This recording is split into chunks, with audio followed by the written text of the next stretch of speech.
নমস্কার, আমি শুভাঙ্কি।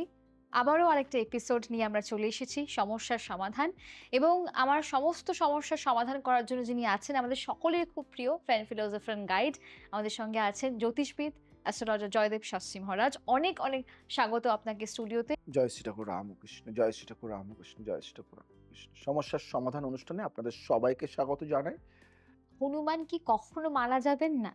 এই প্রসঙ্গে একটি প্রশ্ন এবং প্রশ্ন করছেন রাহুল সেনা।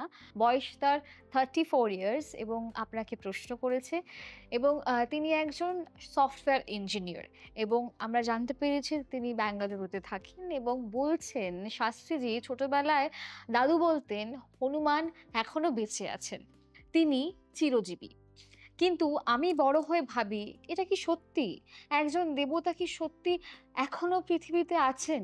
এই চিরজীবিতার রহস্যটা কি? জানতে চেয়েছি আপনার কাছে। প্রথমেই একটা কথা বলি রাহুল বাবু, আপনার দাদু একেবারে সত্যি বলেছিলেন, কিন্তু বেঁচে আছেন মানে আপনি যা ভাবছেন তার চেয়ে অনেক গভীর কিছু।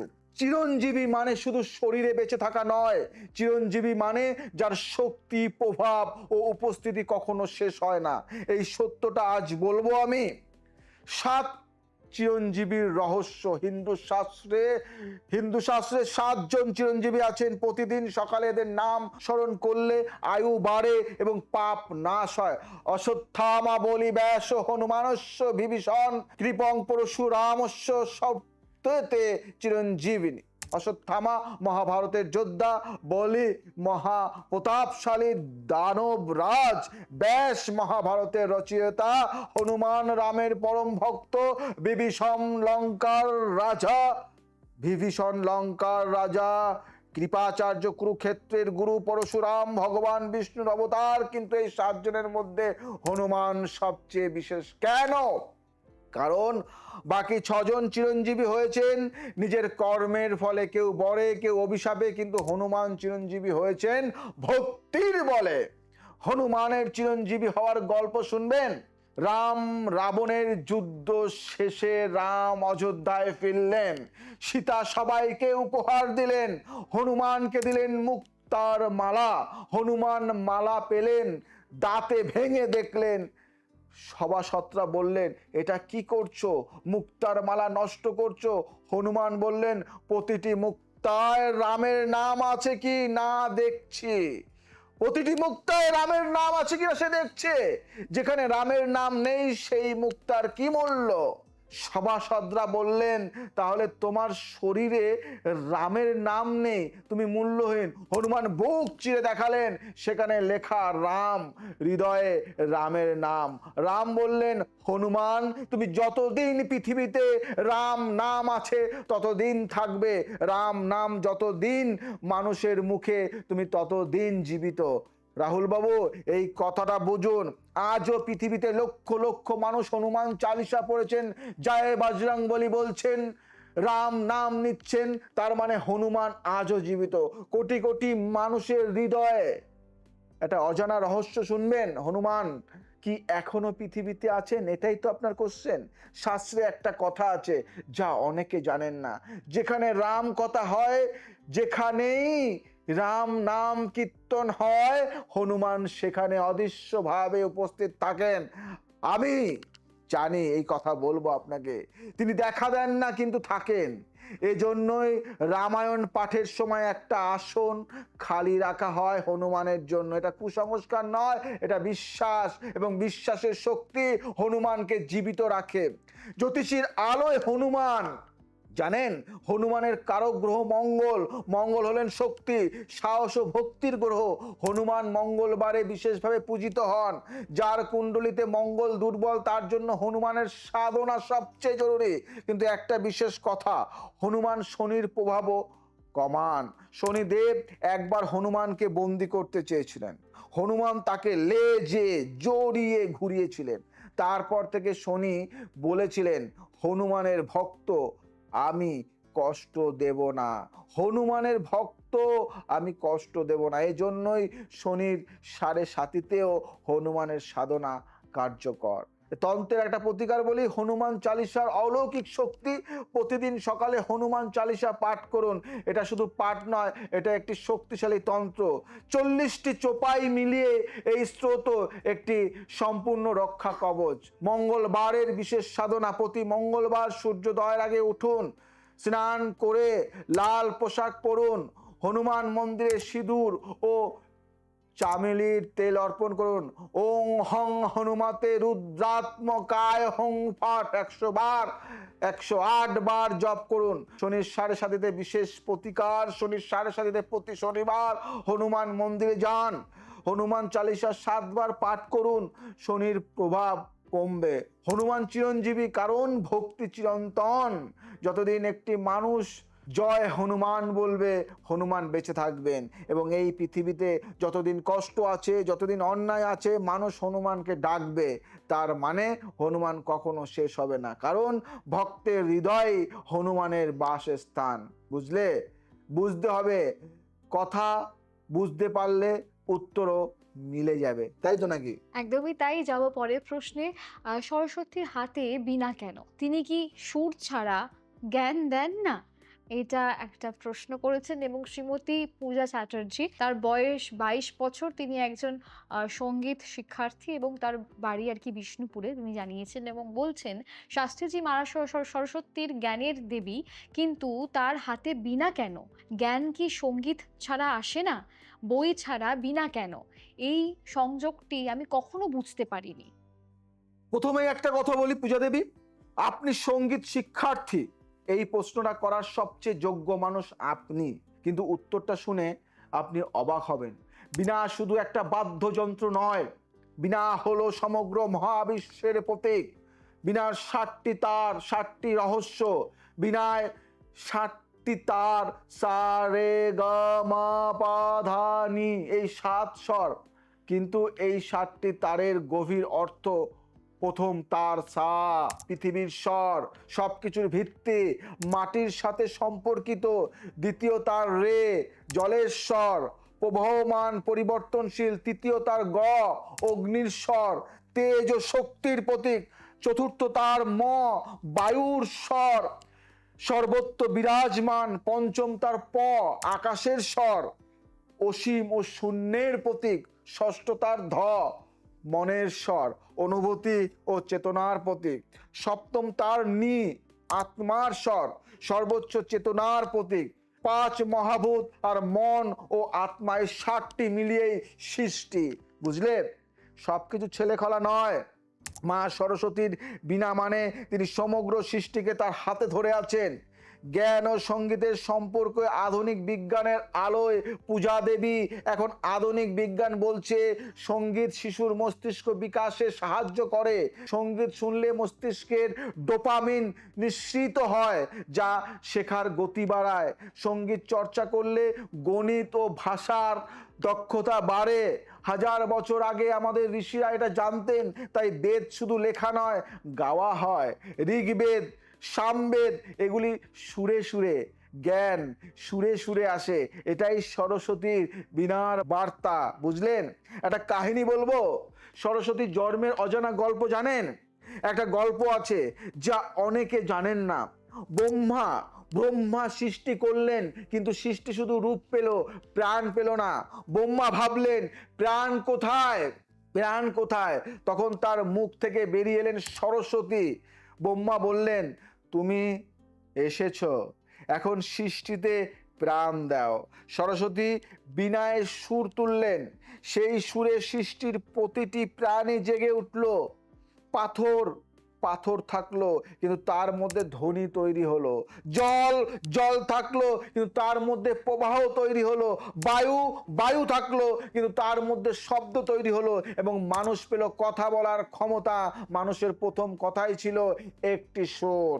পূজা দেবী, আপনি যখন বীণা বাজান, আপনি সেই অধীম সুরকে স্পর্শ করেন, যে সুরে সৃষ্টি জেগেছিল। সরস্বতীর 4টি হাত, 4টি রহস্য। সরস্বতীর 4টি হাত, জানেন এই রহস্যটি? প্রথম হাতে বীণা, সঙ্গীত অর্থাৎ সৃজনশীলতা। দ্বিতীয় হাতে বেদ, জ্ঞান অর্থাৎ শাস্ত্র। শাস্ত্র, তৃতীয় হাতে অক্ষমালা জপ অর্থাৎ ধ্যান, চতুর্থ হাতে কমণ্ডল পবিত্রতা অর্থাৎ শুদ্ধাচার, সঙ্গীত ছাড়া জ্ঞান অসম্পূর্ণ, জ্ঞান ছাড়া জপ অসম্পূর্ণ, জপ ছাড়া পবিত্রতা অসম্পূর্ণ, এই চারটি মিলিয়ে পূর্ণ বিদ্যা।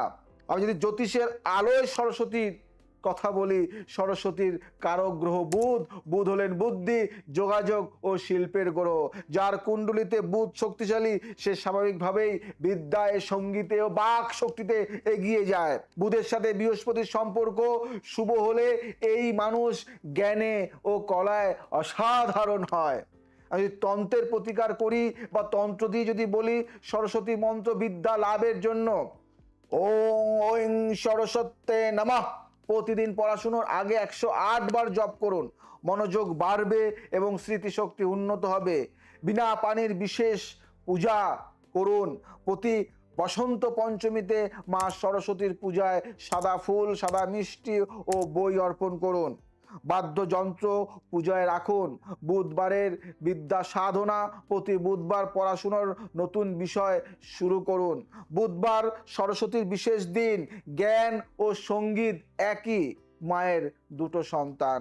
যে শুধু বই পড়ে তার জ্ঞান তথ্য, যে সুরও জানে তার জ্ঞান প্রজ্ঞা। মা সরস্বতী বিনা হাতে বলছেন শুধু মাথায় নয় হৃদয়েও জ্ঞান নাও, কারণ হৃদয়ের জ্ঞানই চিরকাল থাকে। যদি তুমি তোমার উত্তরটা পেয়ে থাকো তাহলে কিন্তু অবশ্যই এটা শেয়ার করো, লাইক করো, কমেন্টস করো, আর যদি ভালো লাগে তাহলে বন্ধুদের মধ্যে কিন্তু ছড়িয়ে দিও। যাব পরের প্রশ্নে, কালী মায়ের জিভ বের করা কেন? এবং শ্রী দীপঙ্কর বসু প্রশ্ন করেছেন, তার বয়স 46 ইয়ার্স এবং তিনি একজন অধ্যাপক এবং তিনি কলকাতায় থাকেন এবং লিখছেন, খুব ভালো লিখেছেন এবং খুব সুন্দরভাবে প্রশ্নটি করেছেন এবং আমার দীর্ঘদিনের দর্শক। শাস্ত্রীজি, মা কালীর ছবিতে সবসময় জিভ বের করা থাকে কেন? আমি শুনেছি এটা লজ্জার প্রতীক, শিবের বুকে পা পড়েছিল বলে, কিন্তু একজন শক্তিশালী দেবী কি সত্যি লজ্জা পাবেন? এর আসল অর্থ কি জানতে চেয়েছে আপনার কাছ থেকে। প্রথমেই একটা কথা বলি দীপঙ্কর বাবু, আপনি অধ্যাপক এবং আপনি একটা প্রশ্ন করেছেন যেটা আমার কাছে সবচেয়ে গভীর প্রশ্নগুলির একটি। মা কালী কি সত্যি লজ্জা পেয়েছিলেন? আমি সরাসরি বলছি না, না। লজ্জা পাওয়াটা সহজ ব্যাখ্যা, আসল ব্যাখ্যা অনেক গভীর। সেই মুহূর্তের গল্প নতুন দৃষ্টিতে আমি বলবো। যুদ্ধে মা কালী অসুর সংহার করেছিলেন। একের পর এক অসুর মারা যাচ্ছে, কিন্তু রক্ত মাটিতে পড়লে নতুন অসুর জন্মাচ্ছে। মা কালী তখন সেই রক্ত পান করতে লাগলেন, কিন্তু যুদ্ধের উত্তেজনায় তার ক্রোধ থামছে না। দেবতারা ভয় পেলেন মা কালীর ক্রোধে সমগ্র সৃষ্টি ধ্বংস হয়ে যাবে। মহাদেব এগিয়ে এলেন, শুয়ে পড়লেন মায়ের পথে। মা কালী পা রাখলেন এবং থামলেন। এখন প্রশ্ন, তিনি থামলেন কেন? তাই তো নাকি এই প্রশ্নটা করছেন, থামলেন কেন? আসল রহস্য 5টি ব্যাখ্যা দেব আমি। প্রথম ব্যাখ্যা, শক্তি ও চেতনার মিলন। তন্ত্রশাস্ত্রে একটি মৌলিক সত্য আছে, শক্তি ছাড়া শিব সব, শিব ছাড়া শক্তি অন্ধ। মা কালী হলেন শক্তি, মহাদেব হলেন চেতনা। যখন শক্তি চেতনাকে স্পর্শ করে তখন শক্তি সচেতন হয়। মা কালী শিবের বুকে পা রাখলেন মানে শক্তি চেতনাকে স্পর্শ করলো, সেই স্পর্শেই মায়ের ক্রোধ থামলো। দ্বিতীয় যদি ব্যাখ্যা দিই, জীব বের করার মানে লজ্জা নয়, সংযম। ভালো করে বুঝবে, সংযম মানে কি? তন্ত্রশাস্ত্রে জীব বের করা একটি বিশেষ ভঙ্গি। এই ভঙ্গির নাম খেচুরি মুদ্রা। খেচুরি মুদ্রা, খিচুড়ি নয়, খেচুরি মুদ্রা। এই মুদ্রায় জীবকে উপরের দিকে ঘোরানো হয়, যা যোগ শাস্ত্রে অমৃত পানের প্রতীক। মা কালীর জীব বের করার মানে তিনি তার শক্তিকে সংযত করলেন। তৃতীয় ব্যাখ্যা, রক্ত পানের পরবর্তী অবস্থা। অসুরের রক্ত পান করার পরে মায়ের জিভে রক্ত লেগে আছে, সেটাই দেখানো হয়েছে। এটা ভয়ের প্রতীক। দেখবে লাল তাকে জিভ, টকটকে লাল, কিন্তু সৃষ্টি রক্ষার ভয়।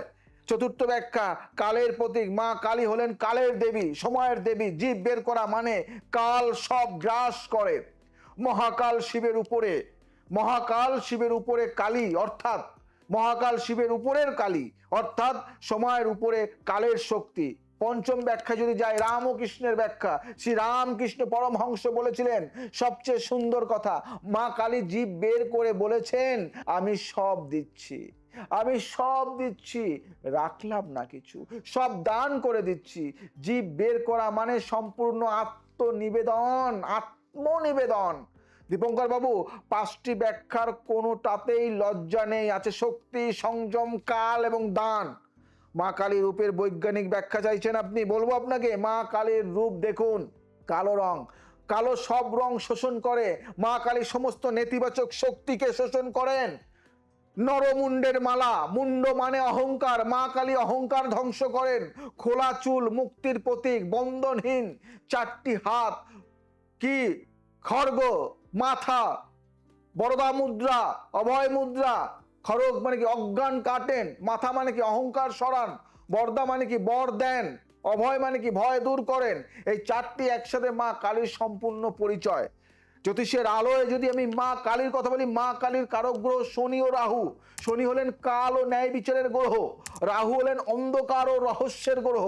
যার কুণ্ডলিতে শনি ও রাহু একসাথে কষ্ট দিচ্ছেন, তার জন্য মা কালীর সাধনা সবচেয়ে কার্যকর। মা কালী শনি ও রাহুকে নিয়ন্ত্রণ করেন। তন্ত্রের যদি আমি প্রতিকার বলি, কালী মায়ের মহামন্ত্র বলি, ওং ক্রিং কালিকায় নমঃ। অমাবস্যার রাতে এই মন্ত্র 108 বার জপ করুন, অশুভ শক্তি দূর হয়। শনি ও রাহুর প্রভাবে মা কালীর সাধনা কথা বলবো, প্রতি অমাবস্যায় মা কালীর মন্দিরে লাল কি হিবিস্কাস ফুল অর্পণ করুন, কালো তিলের দীপ জ্বালান, শনি ও রাহুর কষ্ট কমবে। ভয় দূর করার একটা তন্ত্র বলি, যখন ভয় পাবেন মনে মনে বলুন জয় মা কালী, মা কালী অভয় মুদ্রা স্মরণ করুন, ভয় কেটে যাবে। মা কালীর জিভ বের করা লজ্জার চিহ্ন নয়, এটা মহাশক্তির সংযমের চিহ্ন। যদি সমগ্র সৃষ্টি ধ্বংস করতে পারতেন, তিনি থামলেন, কারণ ভক্তের প্রতি ভালোবাসা ক্রোধের চেয়ে বড়। মা কালী বলছেন আমার শক্তির ভয় নেই, আমার ভালোবাসায় ভয় পাও। আশা করি বুঝতে পারলেন। ছোট্ট সময় ব্যাখ্যা দিলাম, যদি মনে হয় আরো জানবেন, আরো তথ্য আছে আপনাকে আমি দিয়ে দেব। যদি ভালো লাগে এটা কিন্তু শেয়ার করবেন, অবশ্যই শেয়ার করবেন। যাব পরের প্রশ্নে, বিষ্ণু কেন শেষনাগের উপর শুয়ে আছেন? এবং আমাদের যিনি প্রশ্ন করেছেন বিশ্বনাথ ত্রিপাঠী, এবং ছদ্মনাম দিয়েছেন, এবং তার বয়স 60 বছর, এবং তিনি একজন অবসরপ্রাপ্ত অধ্যক্ষ, এবং বলছেন তিনি প্রয়াগরাজে থাকেন, এবং তিনি খুব সুন্দর করে প্রশ্ন করেছেন, শাস্ত্রীজি ভগবান বিষ্ণু ক্ষীরসাগরে শেষ নাগের উপরে শুয়ে আছেন, এই ছবিটা সবাই দেখেছে, কিন্তু কেউ ব্যাখ্যা করেনি কেন সাপের উপরে, কেন জলের মধ্যে নয়। এই ছবির পেছনে কি গভীর সত্য লুকিয়ে আছে, এবং কেন জলের মধ্যে আছে সেটাও প্রশ্ন প্রথমে করেছে। একটা কথা বলি, বিশ্বনাথ বাবু আপনি অধ্যক্ষ ছিলেন, আপনি জ্ঞানের মানুষ, তাই এই প্রশ্নের সবচেয়ে গভীর উত্তর আপনার জন্যই। বিষ্ণুর এই ছবিকে বলে অনন্ত শয়ন। অনন্ত মানে যার শেষ নেই, শয়ন মানে বিশ্রাম, অর্থাৎ যে বিশ্রাম কখনো শেষ হয় না, তার ছবি। কিন্তু এই ছবি শুধু বিশ্রামের নয়, এটা একটা মহাজাগতিক সত্যের প্রতীক। প্রতিটি প্রতীকের গভীর অর্থ হলো ক্ষীরসাগর কি, এটা জানতে হবে আপনাকে, তাই তো?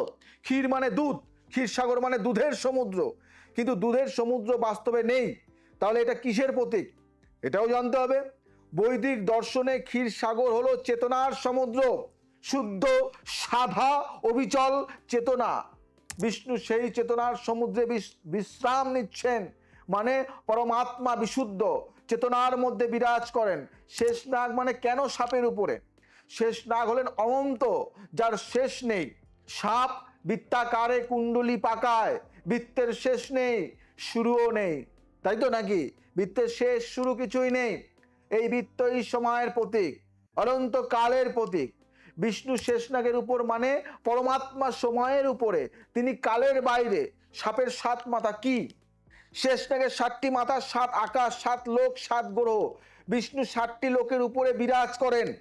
বিষ্ণু শোয়ার ভঙ্গি, বিষ্ণু শুয়ে আছেন কিন্তু ঘুমাচ্ছেন না, তাই তো? শাস্ত্রে এই অবস্থাকে বলে যোগনিদ্রা। যোগনিদ্রা মানে শরীর ঘুমন্ত কিন্তু চেতনা জাগ্রত। বিষ্ণু যোগনিদ্রায় মানে তিনি বিশ্রাম নিচ্ছেন, কিন্তু সমগ্র সৃষ্টির দিকে তার চেতনা জাগ্রত। লক্ষ্মী পায়ে বসে আছেন কেন, এটাও তো কোশ্চেন। লক্ষ্মী বিষ্ণুর পায়ে বসে সেবা করছেন, এটা নারীর অধীনতার প্রতীক। এটা প্রতীক শক্তি সর্বদা চেতনার কাছে থাকে, সম্পদ সর্বদা পরমাত্মার কাছে থাকে। নাভি থেকে পদ্ম ব্রহ্মার আসন, বিষ্ণুর নাভি থেকে একটি পদ্ম বের হয়েছে, সেই পদ্মে ব্রহ্মা বসে আছেন। নাভি হলো সৃষ্টির কেন্দ্র, বিষ্ণু থেকে ব্রহ্মা মানে পরমাত্মা থেকে সৃষ্টিকর্তা, সৃষ্টি পরমাত্মার মধ্যে থেকেই উৎপন্ন, তাই না? দেখবে মায়ের নাভির সন্তানের কানেকশন থাকে, তাই না? বৈজ্ঞানিক সংযোগ, আধুনিক কোয়ান্টাম পদার্থ বিজ্ঞান বলছে সমগ্র মহাবিশ্ব একটি অদৃশ্য শক্তির সমুদ্রে ভাসছে। বিজ্ঞানীরা এই শক্তিকে বলেন কোয়ান্টাম ভ্যাকুয়াম বা 0 পয়েন্ট এনার্জি। হাজার বছর আগে আমাদের ঋষিরা এই একই সত্য বলেছিলেন। ক্ষীর সাগরে বিষ্ণু। বিশ্বনাথ বাবু, এটা কুসংস্কার নয়, এটা প্রাচীন পদার্থ বিজ্ঞান। জ্যোতিষের আলোয় যদি আমি বিচার করি, বিষ্ণুর কারক গ্রহ বৃহস্পতি। বৃহস্পতি হলেন জ্ঞান, ধর্ম ও পালনের গ্রহ। বিষ্ণু পালন কর্তা, বৃহস্পতি পালনের গ্রহ। যার কুণ্ডলিতে বৃহস্পতি শক্তিশালী সে বিষ্ণুর কৃপাপ্রাপ্ত। তন্ত্র প্রতিকারে যদি আমি যাই, বিষ্ণু সহস্র নাম, প্রতি একাদশীতে বিষ্ণু সহস্র নাম পাঠ করুন। এটা হলো বিষ্ণুর 1000টি নামের স্রোত। এই পাঠ জীবনের সমস্ত সংকট দূর করে। অনন্ত শয়ন ধ্যান, রাতে ঘুমানোর আগে বিষ্ণুর অনন্ত শয়ন রূপ মনে করুন। মনে মনে বলুন, প্রভু আপনি চেতনার সাগরে বিশ্রাম নিচ্ছেন, আমাকেও সেই শান্তি দিন। ঘুম গভীর হবে, শান্তি পাবেন। বৃহস্পতির শক্তি বৃদ্ধি। প্রতি বৃহস্পতিবার হলুদ বস্ত্র পরুন, তুলসী পাতা দিয়ে বিষ্ণু পূজা করুন। ওং নমো নারায়ণা, কি ওং নমো নারায়ণায় 108 বার জপ করুন। বিষ্ণু ক্ষীর সাগরে শুয়ে আছেন, এটা ঘুমের ছবি নয়, এটা জাগরণের ছবি। যিনি সমগ্র সৃষ্টির মধ্যে থেকেও সৃষ্টির বাইরে, যিনি সময়ের মধ্যে থেকেও সময়াতীত, তার বিশ্রাম ছবি এটা। আপনি যখন ধ্যানে বসেন, আপনিও সেই বিষ্ণুর মতো অনন্তে বিশ্রাম নিন, দেখবেন শান্তি শান্তি শান্তি। যাব পরের প্রশ্নে। রাম কি সত্যি ঈশ্বর নাকি শুধু একজন মহান মানুষ? শ্রীমতী সুচিত্রা দেবী প্রশ্ন করেছেন। তার বয়স 65 ইয়ার্স এবং তিনি একজন অবসরপ্রাপ্ত শিক্ষিকা এবং তার বাড়ি অযোধ্যাতে, যেটা আমরা জানতে পেরেছি প্রশ্নে। এবং তিনি বলছে, শাস্ত্রীজি আমি সারা জীবন রামের ভক্ত, কিন্তু আমার মনে একটা প্রশ্ন ঘটছে, রাম কি সত্যি ঈশ্বর ছিলেন? তিনি নিজেও কি জানতেন তিনি ঈশ্বর? কারণ রামায়ণ দেখি তিনি মানুষের মতোই কষ্ট পেয়েছেন, কেঁদেছেন, হারিয়েছেন। ঈশ্বর কি কাঁদেন? আমার খুব ভালো লেগেছে এই প্রশ্নটা। প্রথমে একটা কথা বলি, সুচিত্রা দেবী, আপনার এই প্রশ্নটা শুনে আমার মনে হলো আপনি সত্যিকারের ভক্ত। কারণ অন্ধভক্ত প্রশ্ন করে না, জিজ্ঞাসু ভক্তই সত্যিকারের ভক্ত। ঈশ্বর কি কাঁদেন? এই প্রশ্নের উত্তরে এমন একটা সত্য আছে যা শুনলে আপনার চোখে জল আসবে। রাম কি জানতেন তিনি ঈশ্বর? আপনার প্রশ্নগুলি আমার হৃদয়ে গেঁথেছে। একটা অদ্ভুত ঘটনার কথা আমি বলবো আজকে। রামায়ণে একটা মুহূর্ত আছে যখন হনুমান সীতার সন্ধান নিয়ে ফিরলেন। সেই মুহূর্তে রাম হনুমানকে জড়িয়ে ধরলেন এবং কাঁদলেন। পরমাত্মা কাঁদলেন কেন? কারণ রাম জানতেন তিনি ঈশ্বর, কিন্তু তিনি মানুষ হিসেবেই জীবন যাপন করেছিলেন। এটাই অবতারের রহস্য। অবতার মানে কি এটাও জানতে হবে। আমি যদি ব্যাখ্যা দিই, অবতার মানে অবতরণ, উপর থেকে নিচে আসা। বিষ্ণু সর্বোচ্চ চেতনায় থেকে মানুষের মধ্যে নেমে আসেন। কিন্তু কেন, ওয়াই? শ্রীমৎ ভাগবতে উত্তর আছে, ঈশ্বর যদি সর্বশক্তিমান রূপে পৃথিবীতে আসেন, মানুষ ভয় পাবে, শিখবে না। ঈশ্বর যদি মানুষের মতো আসেন, মানুষ শিখবে। রাম এজন্যই কেঁদেছেন, এজন্যই কষ্ট পেয়েছেন, যাতে মানুষ দেখে কষ্ট কিভাবে ধর্মের পথে থাকা যায়। রামের জীবনের সবচেয়ে মর্মান্তিক মুহূর্ত, রামের জীবনের সবচেয়ে কষ্টের মুহূর্ত কোনটা জানেন? রাবণ বধ নয়, বনবাস নয়, সীতার অপহরণ নয়। সবচেয়ে কষ্টের মুহূর্ত ছিল সীতার দ্বিতীয় বনবাস। যুদ্ধ জিতেছেন, রাজ্য পেয়েছেন, সীতা ফিরেছেন, সব ঠিক, কিন্তু একজন প্রজা কথা বলল, রাজা সীতাকে ফিরিয়ে এনেছে, কিন্তু সীতা কি পবিত্র? রাম সেই কথায় সীতাকে বনে পাঠালেন কেন? কারণ রাম রাজধর্ম পালন করেছিলেন, প্রজার কথাকে রাজার ব্যক্তিগত সুখের চেয়ে বড় মনে করেছিলেন। সেই রাত রাম একা ছিলেন, শাস্ত্রে লেখা নেই, কিন্তু কল্পনা করুন রাম সেই রাতে কাঁদেননি। রাম সেই রাতে কাঁদেননি, হয়তো কেঁদেছিলেন, কিন্তু তিনি রাজধর্ম থেকে সরেননি। এটাই রামের মহত্ব। সুচিত্রা দেবী, রাম ঈশ্বর হয়েও কাঁদেন, কারণ কান্না দুর্বলতার চিহ্ন নয়, ভালোবাসার চিহ্ন। যে ভালোবাসে না সে কাঁদে না, ঈশ্বর ভালোবাসেন তাই কাঁদেন। রামের মধ্যে ঈশ্বর কোথায়? রামের মধ্যে ঈশ্বর কোথায়? রামায়ণ বলে রাম জানতেন তিনি মানুষ, কিন্তু কে জানতেন রাম ঈশ্বর? হনুমান। হনুমান রামের মধ্যে ঈশ্বর দেখতেন, তাই তিনি নিজের বুক চিরে দেখিয়েছিলেন, রাম সীতা আপনার হৃদয়ে রামকে রাখুন, আপনিও হনুমানের মতো রামের মধ্যে ঈশ্বর দেখবেন।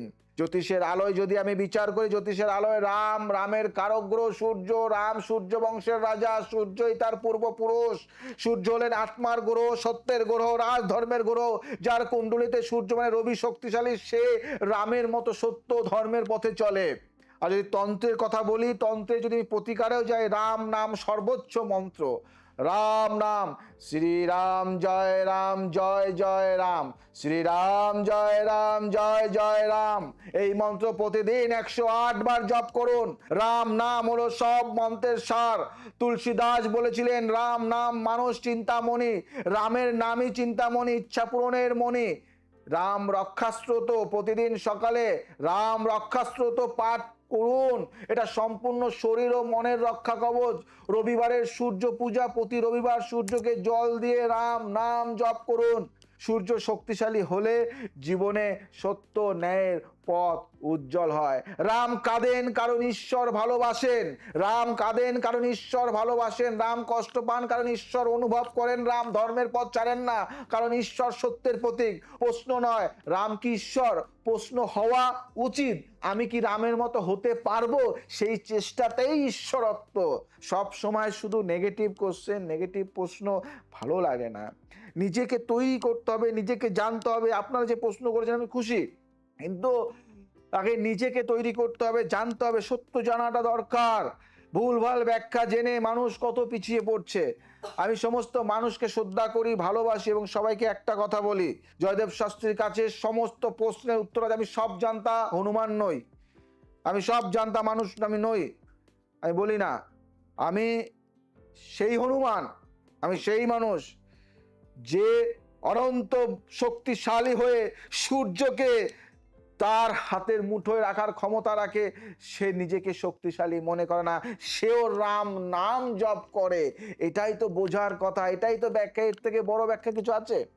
যে হনুমান সর্বশক্তিমান, যে হনুমান চিরঞ্জীবী, যে হনুমান সব থেকে শক্তিশালী, যার শক্তি বিচার করা যায় না, সীমা নেই, সেই হনুমানকে যদি রামের নাম সব সময় মুখে জপ করে, তার মানে বুঝতে হবে রাম কি মার্গের মানুষ না ভগবান।